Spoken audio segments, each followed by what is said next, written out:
அவனுக்கு குழந்தை பொறுத்துற வரைக்கும் நான் இங்க தான் இருக்கணும்னு முடிவு பண்ணிட்டேன். என்னன்னு கம்ப்ளைண்ட் கொடுப்பீங்க? என் பொண்டாட்டிக்கு மனநிலை சரியில்லை, அவ பொள்ளாச்சியா இருக்கா?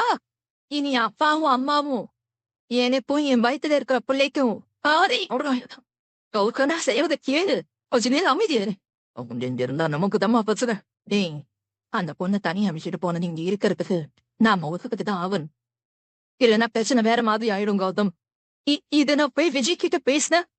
கண்டிப்பா சந்தேகத்துல இருந்து யோசிச்சு பார்த்த நியாயத்தை சொல்லணும். இந்த வீட்டை பொறுத்த வரைக்கும் இங்க ஒரு கரிசனத்தோட நடந்துக்கிட்டோம். ஆனா அத விஜய் கொஞ்சம் கூட புரிஞ்சுக்கவே மாட்டேங்கிறாரு. ரொம்ப மோசமா நடத்துறாரு. இருந்தாலும் நான் எல்லாத்தையும் சகிச்சுக்கிட்டேன். இங்க இருக்கிறதுக்கு காரணமே சரி. இது வரைக்கும் நான் என்ன பண்ணணும்னு நினைக்கிறேன்? கண்டிப்பா நீங்களாவது விஜய் கிட்ட பேசி என்ன நம்ப சொல்லுங்க. கண்டிப்பா நீங்க சொன்னா அவர் அதை தரும். நீ நடிக்கிற நடிப்பையும் நம்புறதுக்கு நீ எப்போ அக்கா? நீ எந்த நம்பிக்கையா நான் உனக்கு சப்போர்ட் பண்ணுவேன்னு நினைச்சேன்? இந்த மகா கிட்ட அதெல்லாம் நடக்காது. இனிமேனாவது பார்த்து நடந்துப்போ. அப்படியா? எதுவும் இல்ல. திட்டினாலும் திட்டலேனாலும் அது மகாவை எந்த விதத்திலையும் பாதிக்காது.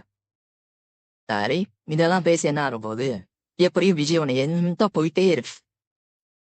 அதனால இப்படி நாடகம் ஆடி இங்கேயே இருந்துடலான்னு திட்டம் போடாம என்ன ஹாஸ்பிட்டல் கூட்டிட்டு போனேன். ஆனா அந்த நான் கர்ப்பமே இல்லைன்னு சொல்லி ரிப்போர்ட் கொடுத்திருக்காங்க. நீயே ஒரு முடிவு பண்ணி வச்சிருக்க. அதான் இப்படி எல்லாம் பண்ணிட்டு இருக்க. என்னதான் கத்தி கூப்பாரு போட்டு நீ அடிச்சு கோவத்தை காட்டினாலும் உண்மைய உன்னால மாறி. ஆனா அது வாய்ப்பு இல்ல. அதனால நானே இந்த வீட்டை விட்டு போயிடலான்னு சொல்லி முடிவு பண்ணிக்க. இப்ப பாவம் விஜய். குடிச்சு குடிச்சு உனக்கு மூளை குழம்பி போயிடுச்சு. சரியான குழப்பவாதியா மாறிட்ட.